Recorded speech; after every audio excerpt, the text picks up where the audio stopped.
بسم اللہ الرحمن الرحیم۔ ناظرین کیسے ہیں آپ سب؟ امید ہے آپ سب خیریت سے ہوں گے۔ آج ہم پڑھیں گے سورہ بقرہ کی تفسیر کا 31واں رکوع۔ چلیے شروع کرتے ہیں۔ قرآن کی آیت ہے بسم اللہ الرحمن الرحیم۔ لا جناح علیکم ان طلقتم النساء ما لم تمسوهن او تفرضوا لهن فریضہ، اور اگر تم عورتوں کو ان کے پاس جانے یا ان کا مہر مقرر کرنے سے پہلے طلاق دے دو تم پر کچھ گناہ نہیں۔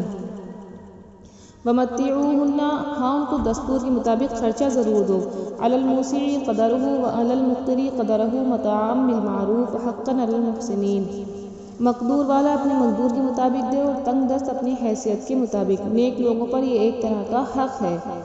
وَإِن طَلَّقْتُمُوهُنَّ مِن قَبْلِ أَن تَمَسُّوهُنَّ وَقَدْ فَرَضْتُمْ لَهُنَّ فَرِيضَةً فَنِصْفُ مَا فَرَضْتُمْ إِلَّا أَن يَعْفُونَ أَوْ يَعْفُوَ الَّذِي بِهِ عُقْدَةُ النِّكَاحِ، اور اگر تم عورتوں کو ان کے پاس جانے سے پہلے طلاق دے دو لیکن مہر مقرر کر چکے ہو تو آدھا مہر دینا ہوگا، ہاں اگر عورتیں مہر بخش دیں، یا مرد جن کے ہاتھ میں نکاح کا عقد ہے اپنا حق مہر چھوڑ دیں اور پورا مہر ان کو دے دیں تو ان کو اختیار ہے، اور اگر تم مرد لوگ اپنا ہی حق چھوڑ دو تو یہ پرہیزگاری کی بات ہے۔ وَلَا تَنسَوُا الْفَضْلَ بَيْنَكُمْ، اور آپس میں بھلائی کرنے کو فراموش نہ کرنا، یعنی بھولنا مت۔ إِنَّ اللَّهَ بِمَا تَعْمَلُونَ بَصِيرٌ، کچھ شک نہیں کہ خدا تم سب کے کاموں کو دیکھ رہا ہے۔ تو ان آیتوں کی تفسیر یہ ہے کہ تم پر کوئی بات نہیں ہے حرج کی اگر تم عورتوں کو ایسی حالت میں جدا کر دو، یعنی طلاق دے دو کہ نہ تم نے ان کے ساتھ صحبت کی ہو اور نہ ان کے لیے مہر کی کوئی حق مقدار مقرر کی ہو، تو اس طلاق کا ایک جوڑا دے دو۔ جو صاحب وسعت یعنی مالدار ہے تو مال کی حیثیت کے مطابق دے دے، اور جو تنگ دست ہے تو وہ اپنی حیثیت کے مطابق دینا اس کے اوپر واجب ہے۔ یہ جوڑا دینا مہر کے اوپر ہے کہ اس صورت میں مہر نہیں، یعنی جس میں 3 کپڑے دیے جائیں گے، ایک قمیص، ایک شلوار اور ایک بڑی چادر، یہ چیز مسلمانوں پر لازم ہے،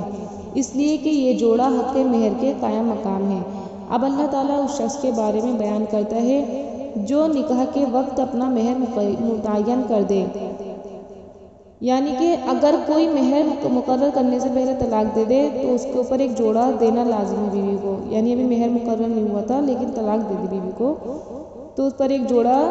دینا واجب ہے، جس میں ایک چادر اور ایک شلوار اور ایک قمیص ہوگی۔ اور اگر صحبت یا خلوت صحیحہ سے پہلے طلاق دے دے اور مہر متعین بھی کر دے تو ان کے لیے تم نے جو مہر مقرر کیا ہے اس کا آدھا تم پر دینا واجب ہے۔ ایک یہ کہ تو اس میں 2 صورتیں ہیں کہ ایک عورت اپنی خود ہی مہر جو ہے وہ جو خاوند پر واجب ہے اس کو معاف کر ڈالے، یا شوہر جو عورت پر حق ہے شوہر اس کو چھوڑ دے اور پورا حق مہر عورت کو دے دے۔ ان دونوں صورتوں میں دونوں کو لینے دینے کا کچھ حق نہیں، اور تمہارا خود اپنے حق کو چھوڑ دینا یہ متقین حضرات کے لیے تقوی کے زیادہ قریب ہے، یعنی میاں بیوی سے کہا جائے گا کہ وہ اپنے اس حق کو معاف کر دیں جو ایک دوسرے پر واجب ہے، تو یہ چیز تقوی کے زیادہ قریب ہے۔ میاں بیوی کو آپس میں ایک دوسرے کے ساتھ احسان اور بھلائی کرنے سے غفلت نہیں برتنی چاہیے، اللہ تعالیٰ اس احسان اور بھلائی کو اچھی طرح دیکھ رہے ہیں۔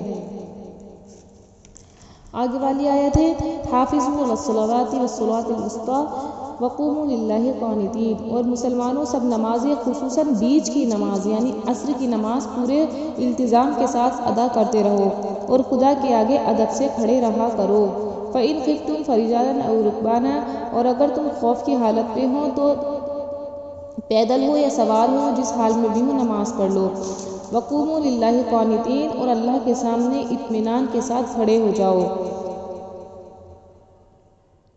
فَإِنْ خِفْتُمْ فَرِجَالًا أَوْ رُكْبَانًا فَإِذَا أَمِنْتُمْ فَاذْكُرُوا اللَّهَ كَمَا عَلَّمَكُمْ مَا لَمْ تَكُونُوا تَعْلَمُونَ، اگر تم خوف کی حالت میں ہو یا جس حال میں ہو نماز پڑھ لو اور اطمینان سے اللہ کے سامنے، جس طریقے سے تم کو اللہ تعالیٰ نے سکھایا ہے اس طریقے سے تم اللہ کے سامنے کھڑے ہو جاؤ۔ اللہ تعالیٰ جانتا ہے، اور تم خدا کو یاد کرو، تم جس طریقے سے خدا نے تم کو سکھایا ہے وہ تم پہلے نہیں جانتے تھے، اور خدا کو یاد کرو۔ تو اس آیت میں ایک شان نزول ہے کہ رسول اللہ صلی اللہ علیہ وسلم ظہر کی نماز شدت گرمی کی وقت پڑھا کرتے تھے۔ یہ نماز صحابہ کرام پر سب نمازوں سے زیادہ مشکل ہوتی تھی، کیونکہ اس وہاں پر عرب کا ٹیمپریچر بہت بڑا ہوا ہوتا تھا اور بہت زیادہ وہاں پر گرمی ہوتی تھی، تو ظہر کی نماز جو ہے وہ سخت ہوا کرتی تھی، تو اس پر آیت نازل ہوئی کہ پانچوں نمازوں میں خصوصاً درمیانی نماز یعنی ظہر کا اہتمام کرو۔ کہ نبی کریم صلی اللہ علیہ وسلم ٹھیک دوپہر کے وقت ظہر کی نماز پڑھا کرتے تھے اور آپ کے پیچھے صرف 1-2 صفیں ہوا کرتی تھیں، اور لوگ اس وقت قیلولہ اور اپنے کاروبار میں مصروف ہوتے تھے۔ اس وقت اللہ تعالیٰ نے یہ آیت کریمہ نازل فرمائی۔ اور آگے والی جو آیت ہے کہ اللہ کے لیے عاجز بن کر کھڑے رہو، تو اس کا شان نزول یہ ہے کہ رسول اللہ صلی اللہ علیہ وسلم کے زمانے میں نماز میں جو ہے لوگ آپس میں بات کر لیا کرتے تھے، جو پاس میں کھڑا ہوتا تھا اس سے بات کر لیتے تھے، نماز میں گفتگو کرنا برا نہیں سمجھا جاتا تھا۔ تو جب یہ والی آیت نازل ہوئی تو اللہ تعالیٰ نے اس میں خاموشی کا حکم دیا گیا اور کلام کرنے سے روک دیا کہ نماز میں بات چیت جو کرتے ہو وہ ٹھیک نہیں ہے، اور اللہ کے لیے عاجزی کے ساتھ خاموشی سے کھڑے رہا کرو۔ اور آگے والی 229ویں جو آیت ہے 39ویں کہ اگر نماز کے وقت کسی دشمن کا خوف ہو تو جس طریقے سے کھڑے ہو یا سواری پر چڑھے ہوئے ہو یا بیٹھے ہو، جس طرح بھی ممکن ہو، خواہ اشارتاً نماز پڑھنی پڑے لیکن نماز ضرور پڑھو، بس قبلے کی طرف منہ کرو اور نماز پڑھ لیا کرو۔ اور جب دشمن وغیرہ سے اطمینان ہو جائے تو اللہ تعالیٰ کے لیے اچھی طریقے سے رکوع سجدے کیا کرو جیسا اللہ نے تمہیں حکم دیا ہے۔ اور مسافر جو ہے وہ 4 رکعتوں والی نماز میں 2 رکعتیں پڑھے گا، اور مقیم یعنی جو گھر پر ہے اپنے وہ 4 رکعت میں 4 ہی پڑھے۔ اور اللہ تعالیٰ کے یہ حکم جو قرآن میں نازل ہوئے تم اس سے پہلے سب بے خبر تھے، یعنی تمہیں کچھ نہیں معلوم تھا، تو اللہ تعالیٰ یہاں پر یہ فرما رہا ہے۔ آگے والی آیت ہے والذین یتوفون منکم ویذرون ازواجا، اور جو لوگ تم میں سے مر جائیں اور عورتیں چھوڑ جائیں وہ اپنی عورتوں کے حق میں وصیت کر جائیں کہ ان کو 1 سال تک خرچ دے دیا جائے، اور گھر سے 1 سال تک خرچ دے دیا جائے۔ والذین یتوفون منکم ویذرون ازواجا وصیۃ لازواجہم متاعا الی الحول غیر اخراج فإن خرجن فلا جناح علیکم فیما فعلن فی انفسہن من معروف واللہ عزیز حکیم۔ تو ان کو 1 سال تک کا خرچہ دے دیا جائے اور گھر سے نہ نکالی جائیں، ہاں اگر وہ خود گھر سے چلی جائیں اور اپنے حق میں پسندیدہ کام یعنی نکاح کر لیں تو تم پر کچھ گناہ نہیں، خدا زبردست حکمت والا ہے۔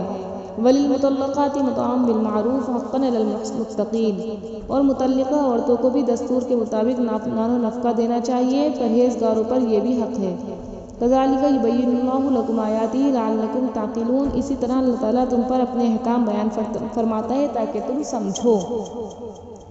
تو اس آیت کی تفسیر یہ ہے کہ جو لوگ تم میں سے انتقال کر جاتے ہیں تو مرنے کے بعد جو وہ بیویوں کو چھوڑ کر جاتے ہیں تو ان پر وصیت واجب ہے، یعنی کہ ان کو یہ وصیت کرنی چاہیے کہ اپنے مال میں سے اس کی یہ وصیت ہوگی کہ 1 سال تک نان و نفقہ اور رہائش یعنی کہ جتنا اس کا خرچہ ہوگا وہ ادا کیا جائے گا، اور اس کے رہنے کا ان کو اس کے شوہر کے مکان سے نہیں نکالا جائے گا۔ لیکن اگر وہ عورت خود چلی جائے یا سال پورا ہونے سے پہلے کسی اور سے شادی کر لیں تو ان کے اپنے خاوند کے گھر سے نکلنے یا کسی سے شادی کرنے پر نان و نفقہ اور رہائش کے روک لینے میں میت کے وارثوں پر کوئی گناہ نہیں، اور نہ ان کاموں میں اولیاء پر کوئی گناہ کی بات ہے جو یہ عورتیں اپنی شادی کے لیے بناؤ سنگھار کریں، یعنی عدت کے بعد بناؤ سنگھار کرنا بھی جائز ہے۔ اور اس کا ایک شان نزول بھی ہے کہ ایک شخص اہل طائف میں سے مدینہ منورہ چلا آیا، اور اس کے اولاد اور مرد عورتیں اور ماں باپ سب تھے، وہ مدینہ منورہ میں انتقال کر گیا۔ اس چیز کی رسول اللہ صلی اللہ علیہ وسلم کو خبر دی گئی تو آپ نے اس کے والدین اور اولاد کو دستور کے مطابق مال دے دیا، مگر اس کی بیوی کو کچھ نہ دیا، یہاں تک کہ اس کے وارثوں کو حکم دے دیا کہ اس کے شوہر کے مال میں سے 1 سال تک اس کو خرچہ دینا، اور اس پر یہ آیت نازل ہوئی۔ ان عورتوں کو کچھ فائدہ پہنچانا اور ان کے ساتھ حسن سلوک کرنا مقرر ہوا ہے، واجب نہیں، کیونکہ یہ بطور احسان حق مہر کے علاوہ۔ آگے والی آیت ہے كَذَلِكَ يُبَيِّنُ اللَّهُ لَكُمْ آيَاتِهِ لَعَلَّكُمْ تَعْقِلُونَ، اسی طریقے سے اللہ تبارک و تعالیٰ اپنے احکام الہی بیان فرماتا ہے تاکہ تم لوگ سمجھو۔ آج کی تفسیر بس اتنی ہی، امید ہے آپ سب کو سمجھ میں آ گئی۔ السلام علیکم۔